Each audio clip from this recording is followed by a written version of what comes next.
When we think about our consumers mostly and their attention spans are so short, we can sell chocolate very fast in a 1 to 2 second frame. Think of Reese's, orange everywhere.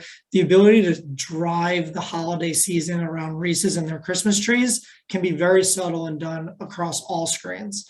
We actually look at the screen itself as a multi-channel approach where the consumer's attention is anywhere from 1 to 2 seconds at any given point, which allows us to show those subtle nudges and those subtle messages where you're already seeing our brand right in the first second. And that can be through a television device, a mobile device, or any other screen agnostic approach that allows us to grab their attention quickly, understand that in the moment we are there with a seasonal message and our brand is approachable within the first second.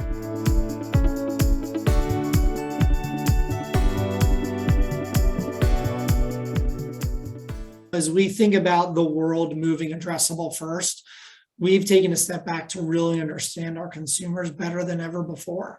And by doing so, we're using that data to inform all of our ecosystems. That's from streaming all the way through mobile devices.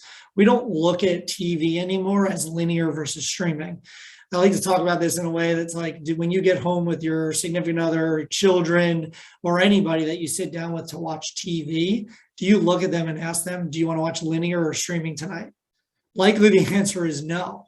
So why are we talking about it from a linear versus streaming environment when it's still the same screen, the biggest screen in the home? And we're using that to our advantage by using data to empower all of our media impressions so that they're acting more as an effective growth engine for our business and not just a means of doing our business.